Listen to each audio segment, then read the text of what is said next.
Sa ngalan sa Amahan, ug sa Anak, ug sa Espiritu Santo.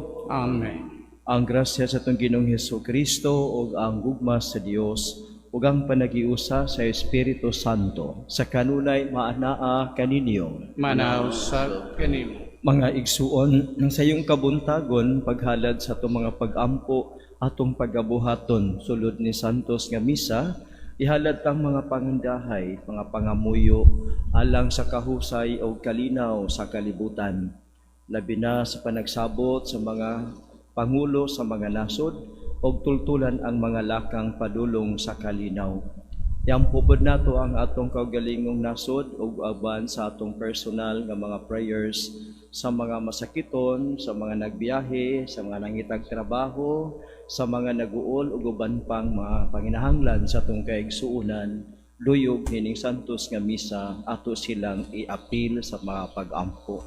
Busa hinulsulan ta ang atong mga sala aron kita maandam karon sa pagsalmot niining Santos nga misa.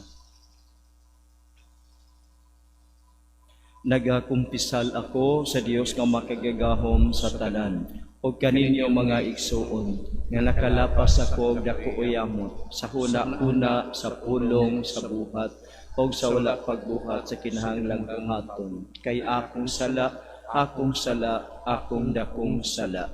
Busa nangamuyo ako kang Santa Maria kanunay ulay, katanang mga anghel o mga santos o kaninyo mga igsuon aron inyo akong iampo sa Ginoo nga atong Dios. Kaluy-an unta kita sa Dios nga makagagahom sa tanan o pasayloon sa atong mga sala. Dadunon ta kita niya ngadto sa kinabuhing dayon. Amen. Ginoo, maluoy ka. Ginoo, maluoy ka. Kristo, maluoy ka. Kristo, maluoy ka kanamo. Ginoo, maluoy ka. Ginoo, maluoy ka. Mag-ampo kita. O Ginoo, dili unta kami biyaan sa imong grasya, kay pinaagi niini mahimo kaming madasigon sa pag-alagad kanimo og maangko namo kanunay ang imong panabang. Kini among gipangayo pinaagi sa among Ginoong Hesukristo imong anak, nga buhi ug hari uban kanimo og sa Espiritu Santo, Dios hangtod sa kahangturan. Amen.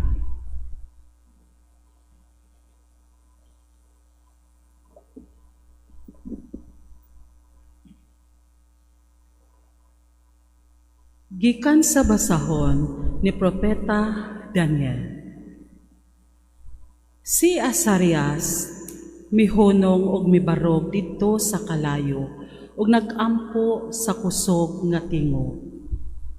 Tungod sa imong ngalan, O Ginoo, ayaw kami itugyan sa kadautan sa kahangturan. Ayaw kawanga ang imong kasabutan. Ayaw kami pagkuai sa imong kaluoy, tungod ni Abraham, imong minahal, ni Isaac, imong sulgoon, ug ni Israel, imong balaan, nga imong gisaaran, nga imong padaghanon ang ilang kaliwat, sama sa mga bituon sa kalangitan, o sa balas diha sa kabaybayonan sa dagat. Kay naut-ut kami, O Ginoo, labaw sa bisan unsang nasod, naalaot bisan diin sa kalibutan ni ining adlawa, tungod sa among kasalanan. Karong mga adlawa, wala na kami hari, propeta o pangulo, walay hinurot, pagsuno, walay sakripisyo, halad o isenso, walay dapit nga arang kahalaran sa unang mga bunga. aron makapahimuot kami kanimo. Apan uban sa minor solon nga kasing-kasing og sa mausanong espiritu, dawata kami. Ingon o mga hinurot pagsunog nga karnero o baka. O linibo nga pinatambok nga nating kanero. Bosa, dawata ang among sakripisyo diha sa imong atubangan. Karong adlawa, samtang nagsugod kami kanimo sa walay pupanagana, kay ang tanan nga nagsalig kanimo, dili gayud kaulawan. O karon, nagasunod kami kanimo sa bug-os nga kasing-kasing. Nahadlok kami kanimo, og nagaampo kami. Ayaw kami himua nga maulaw, wan kundili tagda kami diha sa imong gugma sa dakong kaluoy. Palingkawasa kami pinaagi sa imong kahibulongang mga buhat ug hatagig himaya ang imong ngalan o Ginoo. Ang pulong sa Ginoo. Salamat sa Diyos.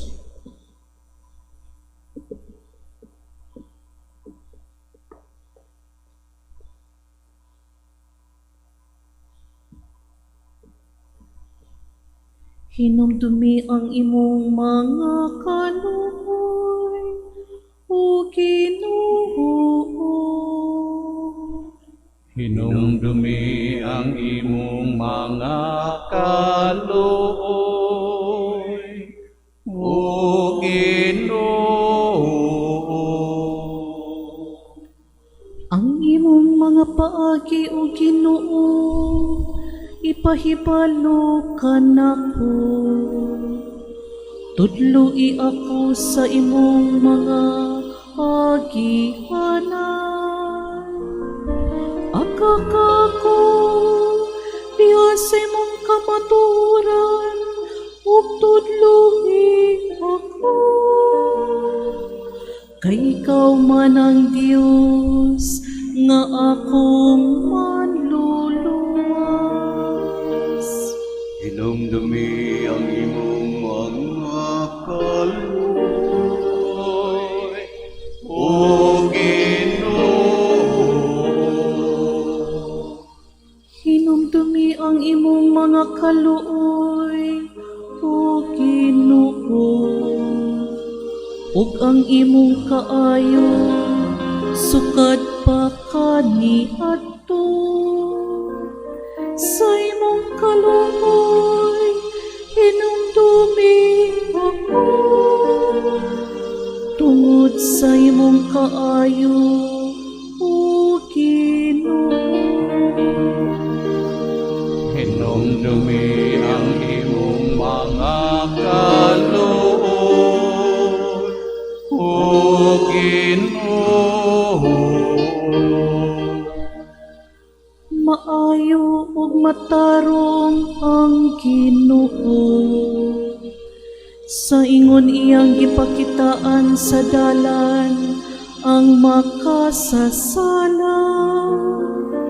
Iyang giaga kang mapaubsanon ngadto sa katarong. Iyang gitudluan ang mapaubsanon sa iyang dalan. Hinumdumi ang imong mga kalooy, o Ginoo.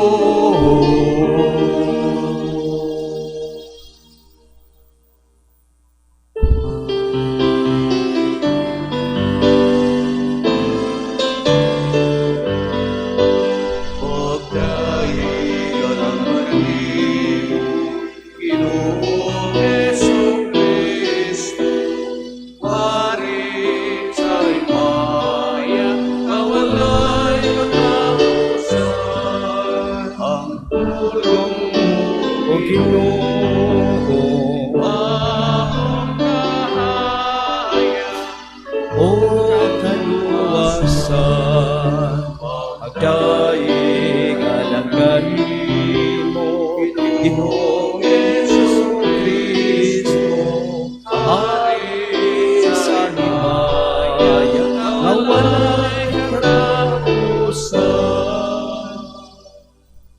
Ang Ginoo manaa kaninyo. Manausap kanimo. Ang santos nga ebanghelyo sumala ni San Mateo. Himayaon ikaw, o Ginoo. Netong panahona miduol si Pedro kang Hesus og nanghutana. Ginoo, makapila ba makasala kanako ang akong isig katawo? Og ako gayapon siyang pasayloon. Makapito ba? Si Jesus mitubag, dili kay makapitura, kundili kapituan kapito. Kay ang gingharian sa langit sama man sa usa ka hari nga nakighusay sa mga utang sa iyang mga sulugoon. Sa diha nga nagsugod siya paghusay, gidalang ngadto kaniya ang usa ka sulugoon nga nakautang kaniya milyon ka pesos. Ug tungod kay wala man say igong ikabayad sa iyang utang, misugo ang iyang agalon nga ibaligya siya. Ingon nga usa ka ulipon, lakip ang iyang asawa ug ang iyang mga anak ug ang tanan nga anaa kaniya aron makabayad siya sa utang. Miluhod ang sulugoon at tubangan sa iyang agalon og nagpakiluoy nga nag-ingon, Sir, ayaw intawon ako kapikiha, kay bayaran ko ra ikaw sa tanan. Naluoy kaniya ang agalon, busa gipapas niya ang utang sa sulugoon o iyang gipalakaw. Milakaw ang tao o gikasugat niya usa sa iyang mga kaubang sulugoon nga nakautang kaniya pipila lamang ka pisos. Gilap ni dayon niya o gituok o giingnan, bayrin ako sa imong utang. Ang iyang kaubang sulugoon miluhod og nagpakiluoy kaniya sa pag-ingon, ayaw intawon ako apikiha, kay bayran ko ra ikaw. Apan wala siya musugot, hinunuag ipapriso niya hangtod nga makabayad sa utang. Sa pagkakita sa ubang sulugoon sa nahitabo, nasubo sila pag-ayo, og nangadto sila sa ilang agalon, og siya gisuginlan nila sa tanan. Busa, gipatawag sa agalon ang sulugoon o giingnan, banyaga ka, gipapas ko ang tanan mong utang, kay nagpakiluoy ka man kanako. Angay kauntang maluoy sa imong isig kasulugoon, ingon nga ako naluoy kanimo. Nasuko pag-ayo ang agalon o gipapriso niya ang sulugoon aron silutan hangtod nga makabayad siya sa tanang utang. O gitapos ni Jesus ang sambingay sa pag-ingon, ingon usab ti ana ang buhaton kaninyo sa akong amahan nga atoa sa langit, kun dili kamo mopasaylo sa inyong isig katawo sa kinasing-kasing gayon. Mga igsuon ang ebanghelyo sa Ginoo. Kay ikaw, o Kristo.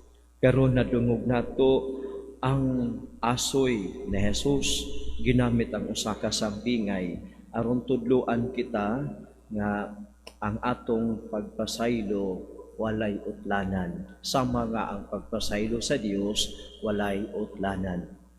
Ang thinking good nato usahay kay we liken God to ourselves, nga kanang dunay limit ang iyang pagpasaylo.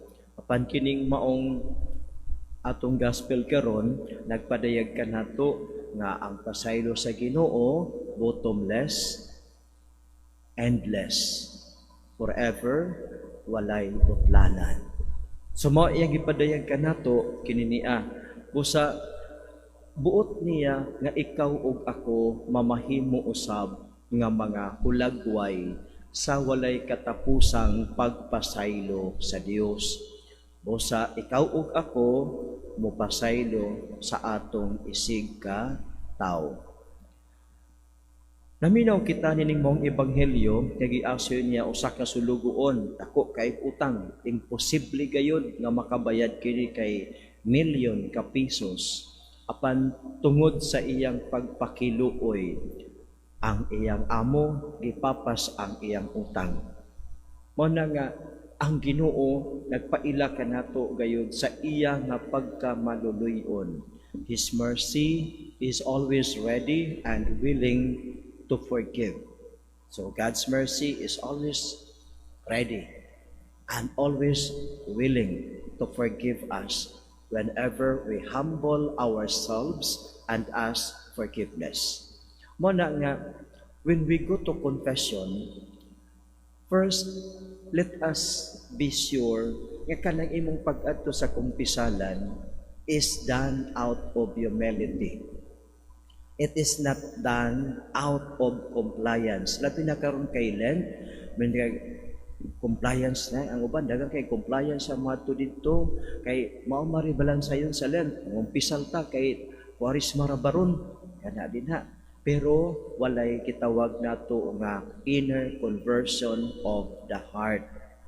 So ang importante nga when you go to confession, it is done with utmost humility and it is done out of your realization that I need God in my life, that I want to be forgiven, that I want to be restored to grace. Di kay mo ato ra dito kay maumanay ko an karon balansa yon sa Katoliko, muuban lang taan ni. Unya pagabot dito, taphaw nga confession, na kung makasugat mo pari nga buangon, o kasukan mo. Masense ba ya ang kanang kuan? Masense ba ya ang sincere confession o ang murag taphaw nga kumpisal? So mao na tan-aw na to nga if you are not ready, if you are not sure nga nagbasol, ayaw lang mo na pag-approach sa Sacrament of Reconciliation. Kaya ang Sacrament of Reconciliation is only for those who are repentant.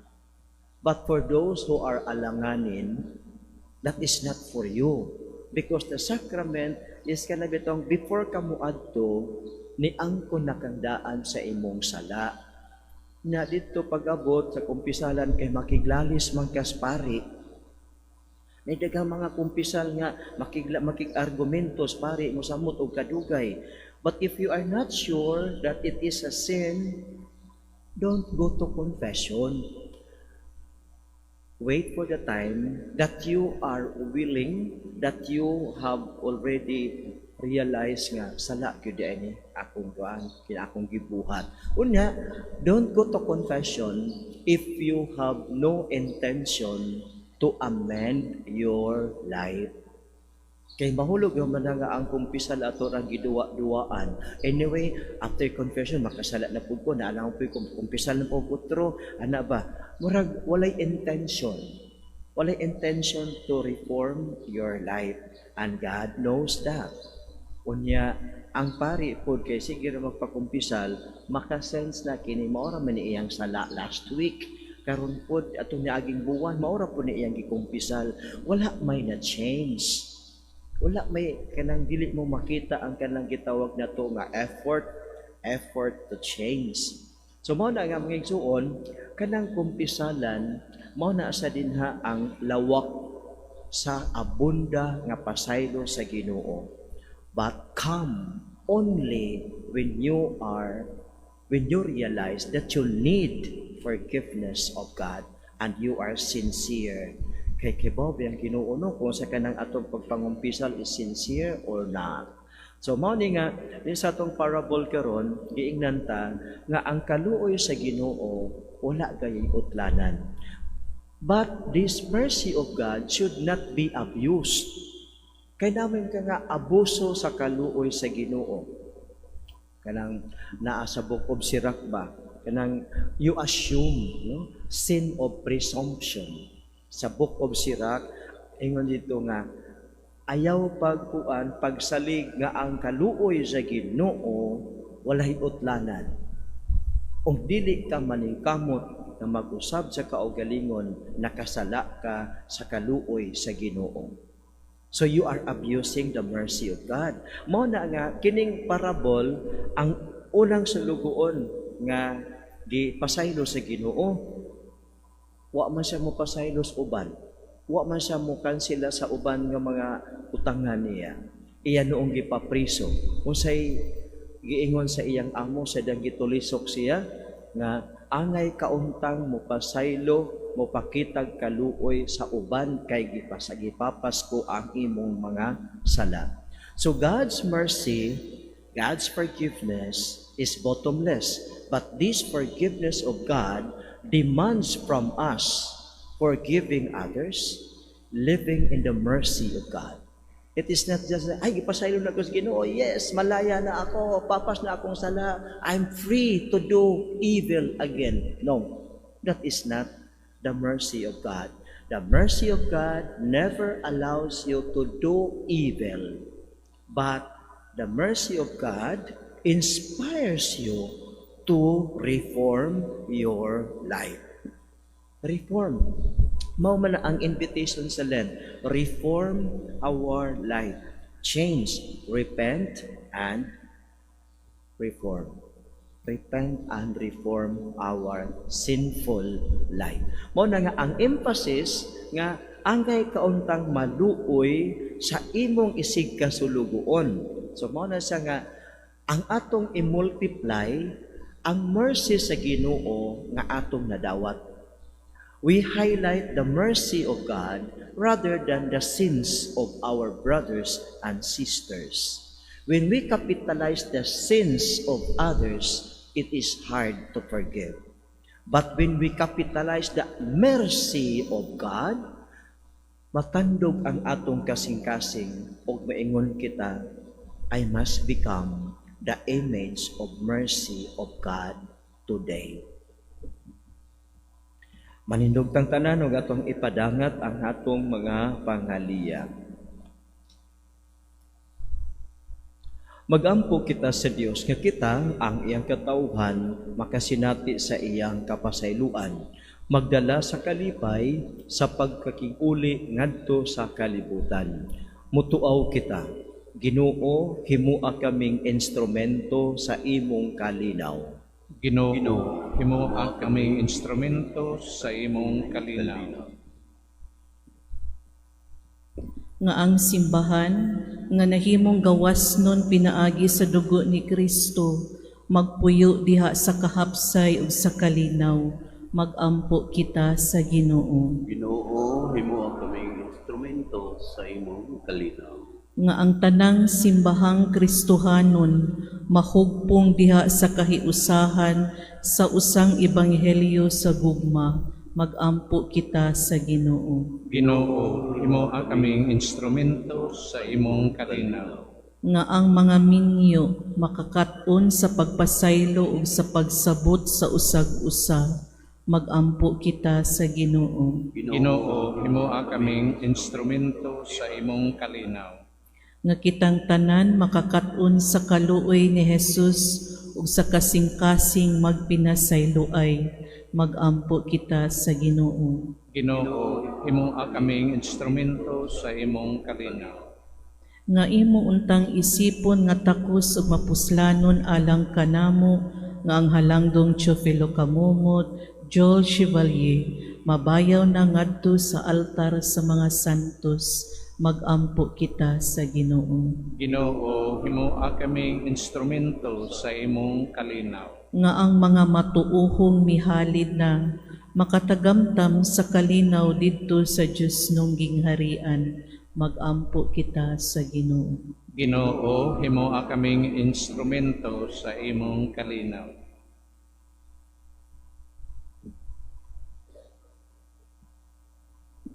Langitong Amahan, dasiga kami kanunay sa imong gugma o kaluoy, o tabangi kami sa pagpasaylo sa uban. Kinamong kipangayo, pinaagi ni Kristo, among Ginoo. Amen.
Mga igsuon, pagampo kamor gining ako ug ang inyong sakripisyo, dawaton unta sa Dios nga Amahan nga makagagahom sa tanan.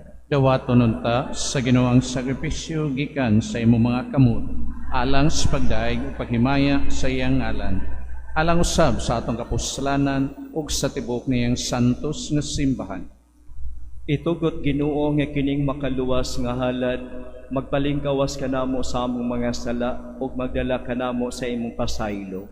Kini among gipangayo pinaagi ni Kristo among Ginoo. Amen. Ang Ginoo manaa kaninyo. Manaw sab kanimo. Ibayaw ang inyong mga kasing-kasing. Amo nang ibayaw ngadto sa Ginoo. Magpasalamat kita sa Ginoo nga atong Dios. Angay ug mataro. Santos nga Amahan, Dios nga tunhay ug makagagahom sa tanan, angay ug matarong gayud nga magpasalamat kami kanimo kanunay ug sa tanang dapit, kay ikaw ang nagbuot sa labing maayong panahon sa kaluwasan, alang kanamong imong mga anak, aron pagpabalik sa kaputli sa among mga kasing-kasing.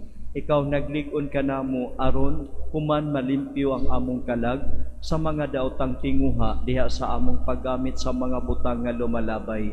Labi pa unta kaming mahiusa sa mga butang nga tunhay. Ug busa uban sa mga anghel ug mga santo sa langit nagasangyaw kami sa imong himaya, duyog sa ilang walay hunong nga pag-awit.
Santos kayo ikaw o Ginoo ang tuburan sa tanang kasantos, ipadala ang imong espiritu aron sa pagsantos nining mga gasa ang mahimo kinialang kanamo nga lawas ug dugo ni Hesukristo nga among Ginoo.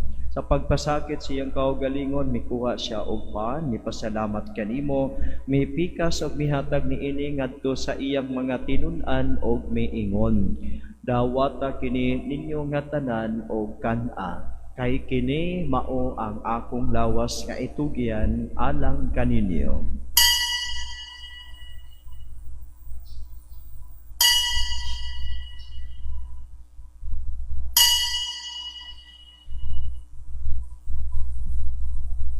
Sa samang paagi tapos ang panihapon mikuha siya sa kalis, mipasalamat kanimo pag-usab, mihatag niini ngadto sa iyang mga tinun-an ug miingon. Dawata kini og panginom kamo nga tanan gikan niini.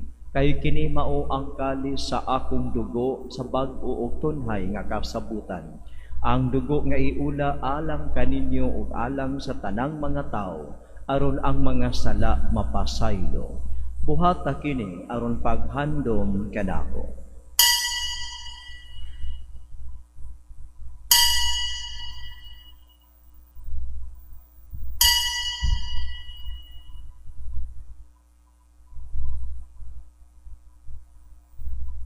Kini ang misteryo sa pagtuo.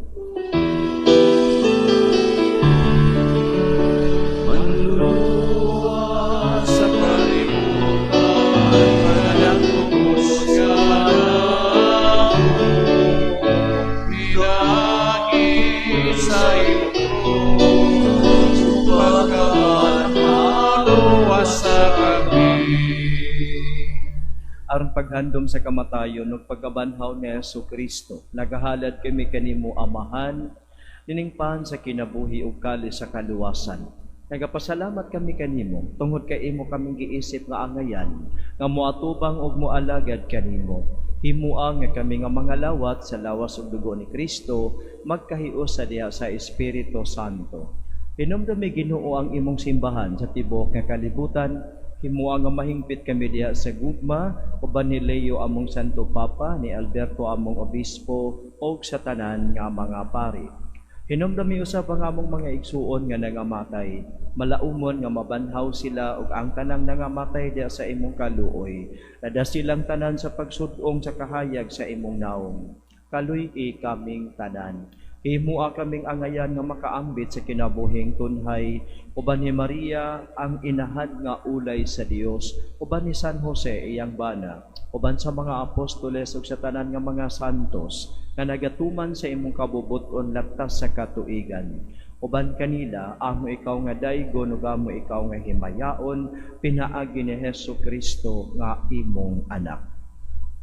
Pinaagi kaniya, uban kaniya, o giha kaniya, gihatag na kanimo makagagahom nga amahan.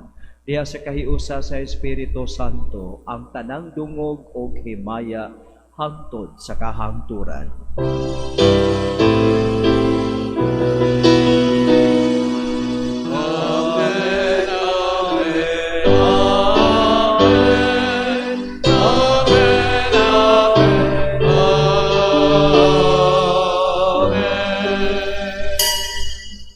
Magampo kita sa atong langitong amahan, atong gamiton ang mga pulong nga gitudlo sa atong manunubos. Amahan namo nga anaa sa mga langit, pagdaygon ang imong ngalan, muabot ka namo ang imong giharian, matuman ang imong pagbuot, dinhi sa yuta maingon sa langit, ang kalaluna mo sa matag adlaw, ihatag ka namo karong adlawa, ug pasaynua kami sa among mga sala, maingon nga nagapasaylo kami sa mga nagkasala kanamo, ug dili mo kami itugyan sa panulay, hinunualuwasa kami sa daotan. Mangayo kami kanimo Ginoo, nga imo kaming luwason sa tanang daotan. Atagi kami sa kalinaw gining panahona, aron tinabangan sa imong kaluoy, mahalikay kami kanunay sa sala, ug mahilayo sa tanang kasamo. Samtang nagapaabot kami nga malaumon sa pagbalik ni Hesukristo, among manunubos.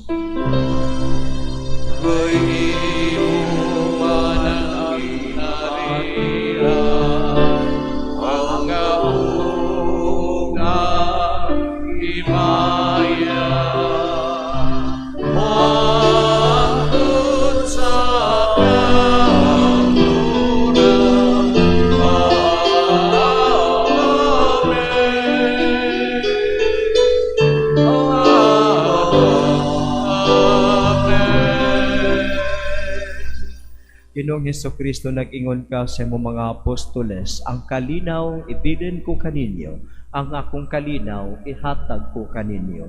Ayaw tan-awa ang among mga sala, kundili ang pagsalig sa imong simbahan. Og sibo sa imong kabubuton hatagi kami sa imong kalinaw ug kahiusa, ikaw nga buhi ug hari hangtod sa kahangturan. Amen. Ang kalinaw sa Ginoo sa kanunay maanaa kaninyo. Manaw sa kanimo. Ipakita ta ang panag-igsuunay.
Mga igsuon, ania ang kordero sa Dios nga nagawagtang sa mga sala sa kalibutan. Bulahan kitang tanan nga gidapit sa iyang bangkete. Ginoo, dili ko angay nga magpalawat kanimo. Apan ipamulong lamang kung mamaayo ako.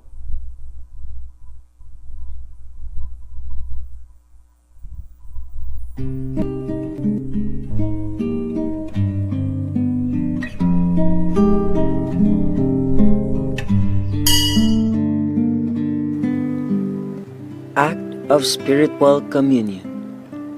Akong Jesus, nagatuo ako nga ikaw anaa sa labing balaang sakramento.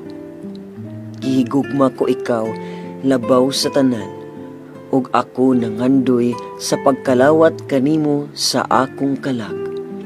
Sanglit, dili ko man ikaw madawat diha sa paaging sakramental, umarika sa akong kasing-kasing sa paaging espiritual.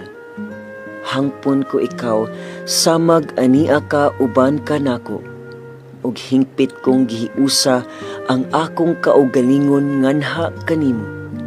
Ayo itugot nga ako mahimulag kanimo. Amen. Magampo kita. Ginoo, kining santos nga pagkalawat magbaskog unta kanamo, ingon man maghatag kanamo sa pasaylo o panalipod.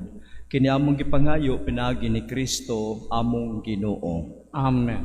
Ang Ginoo manaa kaninyo. Manausay kanimo. Manalangin kaninyo ang Dios nga makagagahom sa tanan, ang Amahan ug ang Anak ug ang Espiritu Santo. Amen. Nasaulog na ang misa, lakaw kamo uban sa gugma o panalipod ni Kristo. Salamat sa Dios.